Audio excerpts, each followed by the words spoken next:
भक्ति मार्ग अटपटा भी है। देवता है, हम देवता से कुछ अपेक्षा करते हैं, आशा करते हैं, तो सबसे पहले उसके जैसा तो हमें बनना ही पड़ेगा। अच्छा देखो, देसी, बिल्कुल देसी कहावत है, भैया जानवर के लिए जानवर बनना पड़ता है। कहते नहीं कि भैया जानवर पालना आसान बात नहीं है, जानवर के लिए जानवर बनना पड़ेगा। तो क्यों भैया देवता के लिए बिना देवता बने देवता जान जाओगे? देवता के लिए तुम्हें देवता बनना पड़ेगा, तभी तुम देवता को पहचान पाओगे। देवी के लिए देवी बनना पड़ेगा।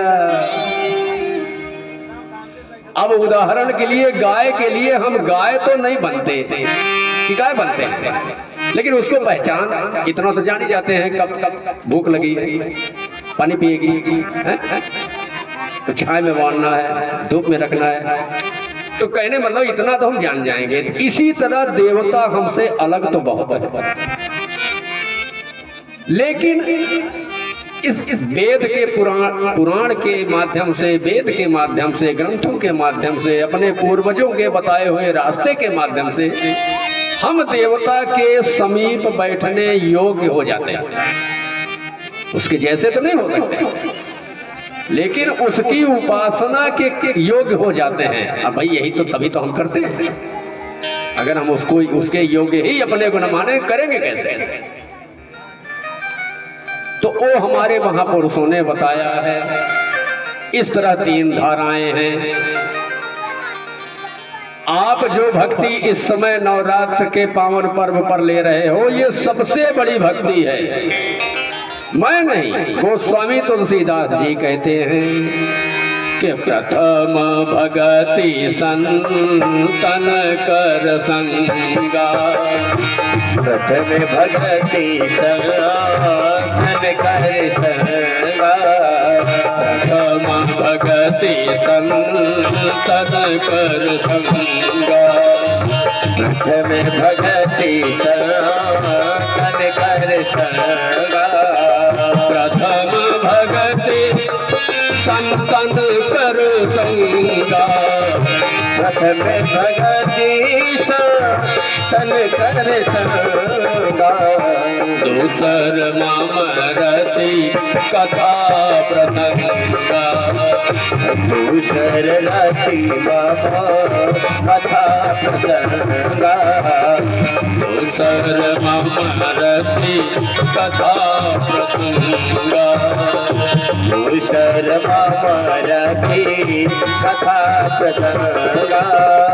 तो ये सबसे बड़ी भक्ति है। 4 मार्ग बताया है देवता को जानने का।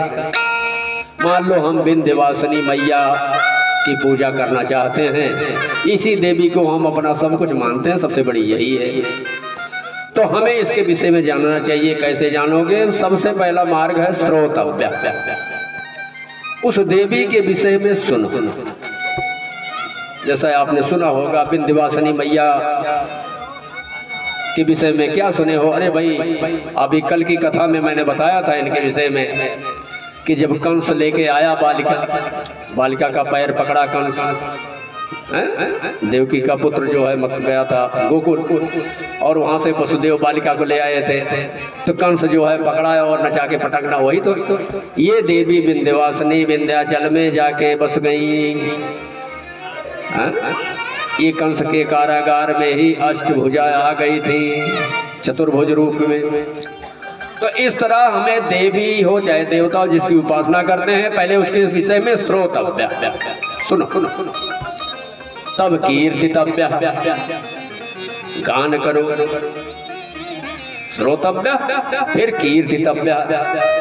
जब सुनोगे उसके विषय में तो उसके गुणों से आप परिचित होंगे, तो उसका गान करेंगे।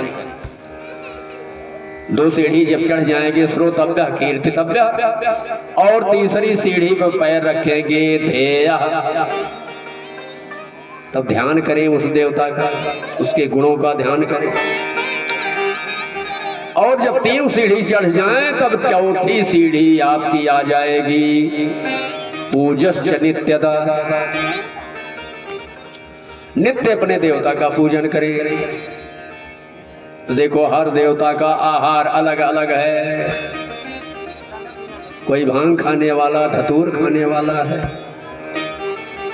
कोई बेचारा तुलसी के पत्ते पे प्रसन्न हो जाता है, कोई एक फूल से प्रसन्न हो जाता है। लेकिन व्यास जी कह रहे हैं कि हे राजन, केवल 4 चीजें ही, 4 मार्ग बताया उनको पहचानने का, श्रोतव्य, कीर्तव्य, ध्येय, पूजनीय, 4 मार्ग बताया। और 4 ही वस्तु है जिसको देने से हमारा देवी हो चाहे देवता हो प्रसन्न हो जाता है। पत्रम पुष्पम फलम तोयम।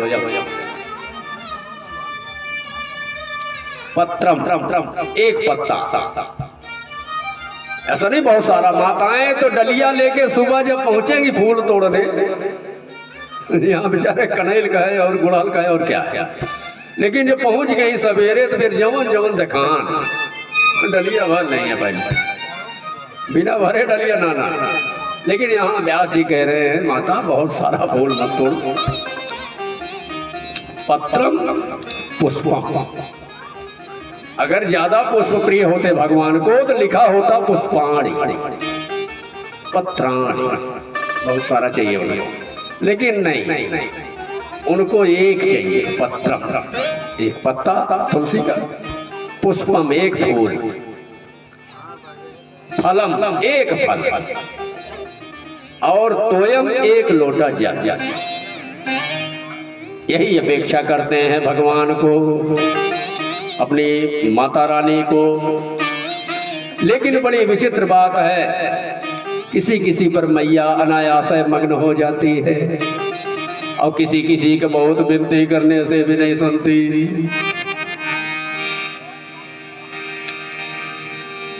तो मैया रानी रिझेला रिझावेला कवन गुनवा से, मैया रानी रिझेला रिझावेला कवन गुनवा से, माता रानी रिझेला रिझावेला कवन गुनवा से, माता रानी रिझेला रिझावेला कवन गुनवा से, कवन गुनवा से, ओ कवन गुनवा से, कवन गुनवा से, ओ कवन गुनवा से, मैया रिझेला रिझावेला कवन गुनवा से, मैया रिझेला रिझावेला कवन गुनवा से।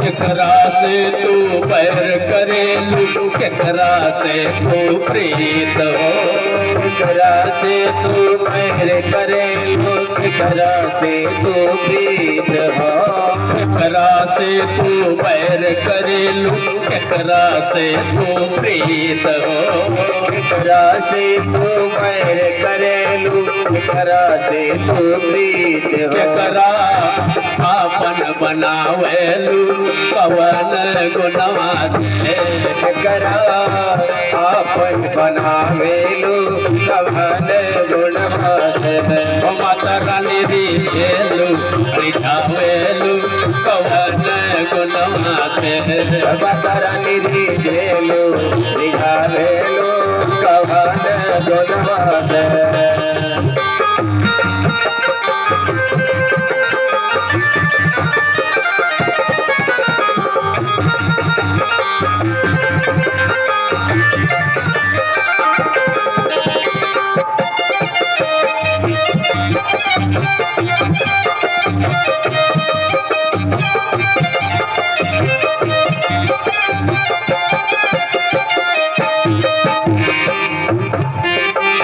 भवसागर के बीच बीच भंवर में बेड़ा पड़ल हमार हो। सागर के बीच भंवर में बेड़ा पड़ल हमार हो। अब सागर के बीच भंवर में बेड़ा पड़ल हमार हो। सागर के बीच भंवर में बेड़ा पड़ल हमार हो। अब तू हमरा के बिसरावेलू कवन गुनवा से। अब तो हमरा के बिसरावेलू कवन गुनवा से। मैया रिझेलू रिझावेलू कवन गुनवा से। मैया रिझेलू रिझावेलू कवन गुनवा से। कवन गुनवा से ओ कवन गुनवा से। कवन गुनवा से ओ कवन गुनवा से। मैया रिझेलू रिझावेलू कवन गुनवा से। मैया रिझेलू रिझावेलू कवन गुनवा से। मैया रिझेलू रिझावेलू कवन गुनवा से। कवन गुनवा से ओ कवन गुनवा से। कवन गुनवा से ओ कवन गुनवा से। मैया रिझेलू रिझावेलू कवन गुनवा से। मैया रिझेलू रिझावेलू कवन गुनवा से। बोलिए सच्चे दरबार की जय।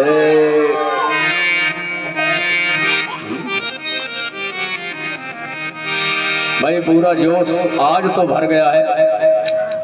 और देखिए जयकारा तो वही होना चाहिए जो एकदम लग जाए कि हाँ भाई कहीं जयकारा लग रहा है। अच्छा एक ही तरफ से आ रहा है, ये देखो बेइज्जती की बात है। दिन तो यहाँ माताओं का है और जोश पुरुषों का। ऐसा नहीं होना चाहिए। एक बार उतनी उससे थोड़ा लगा दो, तुम्हारी संख्या तो ज्यादा है तुम लोगों की। बोलिए अम्बे महारानी के। भाई मामला टाइट ज्यादा ही लगा कुछ। अच्छा चलो ठीक है, अभी तभी दिन बाकी हैं सारे। कोई बात नहीं बच्चों, घबराओ मत। जिस दिन माताएं खड़ी हो जाएंगी ना वो दिन तुम दिखाई नहीं दोगे। बोलिए अम्बे रानी की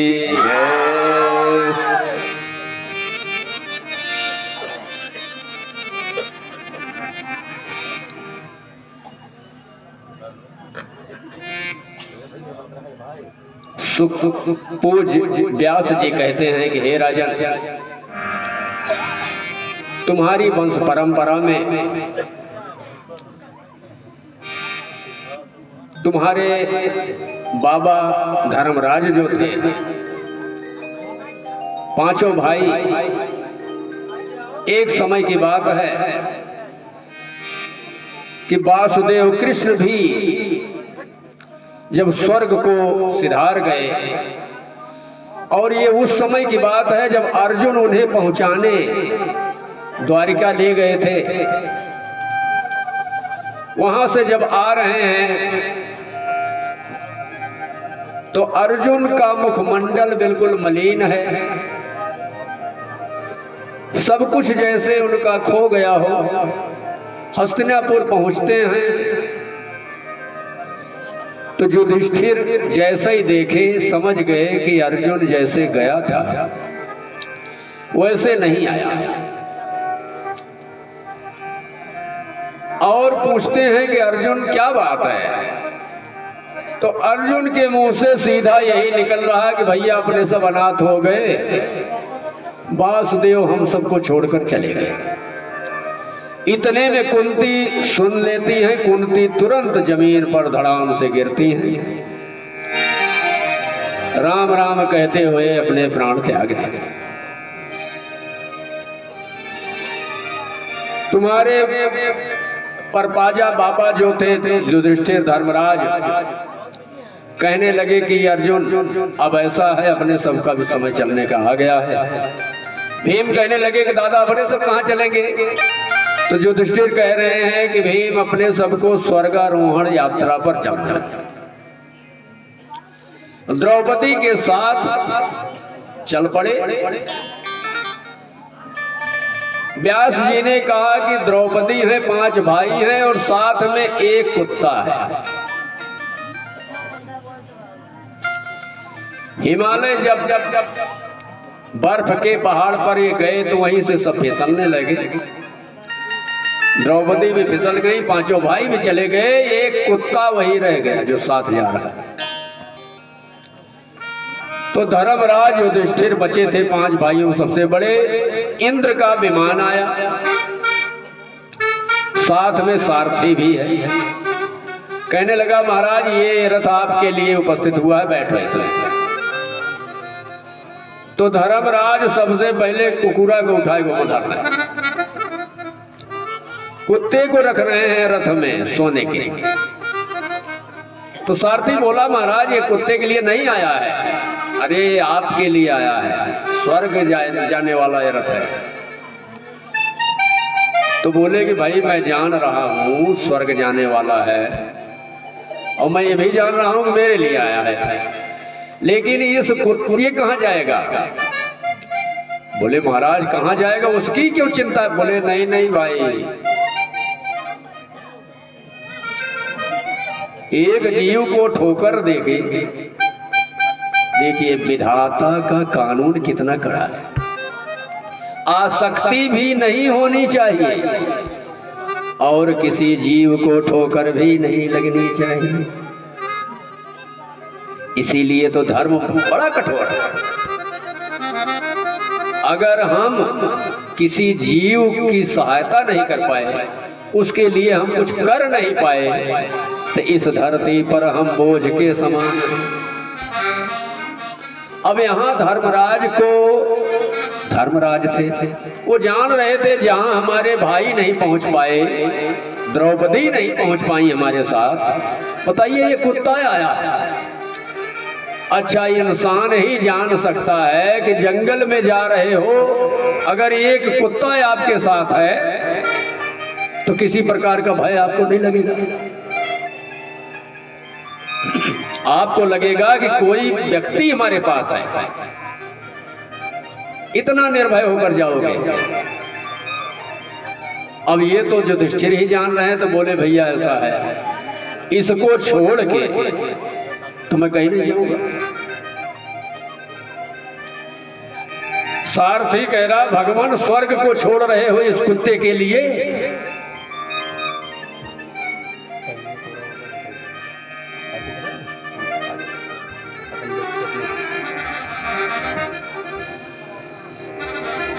इसलिए मैं इस कुत्ते को नहीं छोड़ सकता। सारथी कह रहा है महाराज आप स्वर्ग को ठुकरा? बोले स्वर्ग को ठुकरा रहा हूं। चूंकि धर्मराज जिस समय थे द्वापर युग था, द्वापर में दया प्रधान थी, कलयुग में दान प्रधान है। इस विषय पर कल आप सबको श्रवण करने को मिलेगा। और आज आइए समय ज्यादा हो रहा है, हम तो भजन में मस्त रहते हैं, मुझे पता नहीं चलता। तो इस समय व्रत का भी समय चल रहा है और आप सब माता रानी के दरबार में आ रहे हैं, यहाँ की शोभा बढ़ा रहे हैं। मैया आप सबको स्वस्थ रखे, पूरे परिवार सहित आपका मंगल हो। आइए 2 बार भगवत नाम संकीर्तन, तत्पश्चात आरती के बाद भजन करते हुए आप सब अपने अपने गंतव्य को जाएंगे। हमारो धन राधा श्री राधा श्री राधा, धन राधा श्री राधा श्री राधा, परम धन राधा राधा राधा राधा राधा, परम धन राधा राधा राधा राधा राधा, परम धन राधा राधा राधा राधा राधा, परम धन राधा राधा राधा राधा राधा, बरसाने वाले राधा श्री राधा श्री राधा, बरसाने वाली राधा श्री राधा श्री राधा, परम धन राधा श्री राधा श्री राधा, हर धन राधा श्री राधा श्री राधा, परम धन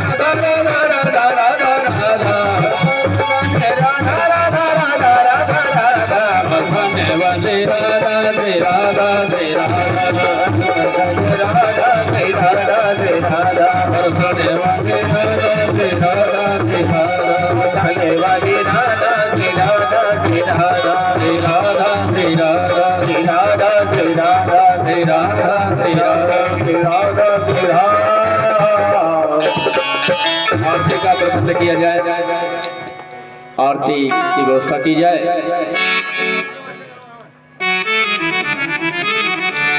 सभी बहन भाई अपने अपने स्थान पे खड़े हो जाएं और भाव श्रद्धा के साथ माता रानी की आरती करें।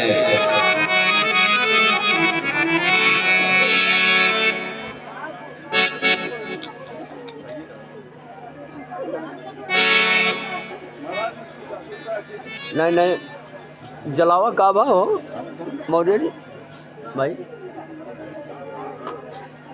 क्यों बुलावा था? किसे बुला रहे हैं?